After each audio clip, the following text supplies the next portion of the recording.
ইলিশ ভাপা বা ইলিশ সরিষে এটা আমরা অনেকেই খেয়েছি, কিন্তু আজকে একটু অন্যরকম স্বাদে নিয়ে এসেছি আমি এখানে ইলিশের শুটকি মাছ দিয়ে সরিষা ভাপা। এটা কিন্তু খেতে খুবই মজা।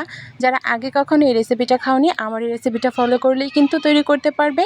আসসালামু আলাইকুম, welcome back to my channel. আজকে আমি এখানে একটা বড় ইলিশ মাছের শুটকি নিয়ে নিয়েছি। এটা কিন্তু আমার পুরোটা লাগবে না, আমি প্রয়োজন মতো কিছু পিস নিয়ে নিব এখান থেকে আমার রেসিপিটা তৈরি করার জন্য। তো আমি কিছুটা মাছ এভাবে কুচি কুচি করে কেটে নিয়েছি।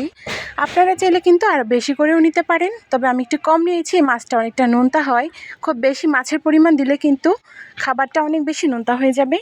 যেহেতু আমি এখানে অল্প সরিষা ব্যবহার করেছি, আরও বেশি সরিষা ব্যবহার করলে আরও বেশি মাছ দিয়ে রান্নাটা করতে পারেন।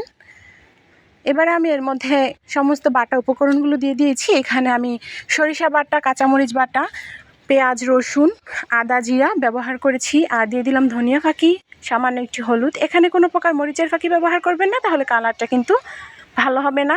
সরিষা বাটার কালারটা একটু সবুজ থাকবে, সেটাই স্বাভাবিক। তো সামান্য একটু হলুদের ফাঁকি দিয়ে মিশিয়ে নিয়েছি। এবার এরকম একটা স্টিলের বাটি নিয়ে নিলাম, আর এর মধ্যে মেশানো এই মাছের মাখাটা আমি এর মধ্যে দিয়ে দেব। শুটকি মাছ আমরা কম বেশি সবাই খুব পছন্দ করি, তাতে যদি থাকে এরকম সরিষা বাটা আর ঝাঁঝালো সরিষার তেল, তাহলে তো খেতে একদমই অন্যরকম স্বাদ লাগবে। তো আমি এবারে সরিষার তেল দিয়ে মেখে এভাবে মিশিয়ে নিয়েছি। দেখতে পাচ্ছেন কালারটা কতটা দারুণ হয়েছে। এবারে ঢাকনা দিয়ে ঢেকে ফুটন্ত পানিতে বসে আধ ঘন্টার মতো জাল করতে হবে। আমি ঢাকনা দিয়ে ঢেকে একটা কড়াইয়ের মধ্যে পানি বসিয়ে দিয়েছি, আর স্ট্যান্ড বসিয়ে দিয়ে এটা ঢাকনা দিয়ে ঢেকে সিদ্ধ করবো আধ ঘন্টার মতো। তাতে কিন্তু এটা পারফেক্টভাবে হয়ে যাবে।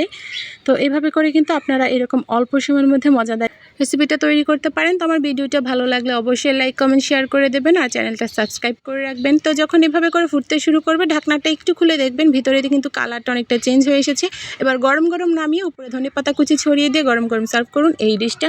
এটা কিন্তু খেতে খুবই মজা লাগে। একই তো শুটকি মাছ, তার উপরে ঝাঁঝালো সরিষার তেল মিলে একদম পারফেক্ট একটা রেসিপি। তো এভাবে করে বাড়িতে ট্রাই করবেন। ভালো থাকবেন, সুস্থ থাকবেন, আর এরকম ঘরে থাকা স্বাভাবিক উপকরণ দিয়ে কিন্তু মজাদার মজাদার রেসিপি আমার চ্যানেলে পেয়ে যাবেন। সে পর্যন্ত আমার চ্যানেল দেখতে থাকুন। আজকের মতো আমার রান্না এখানেই শেষ করছি। আল্লাহ হাফেজ।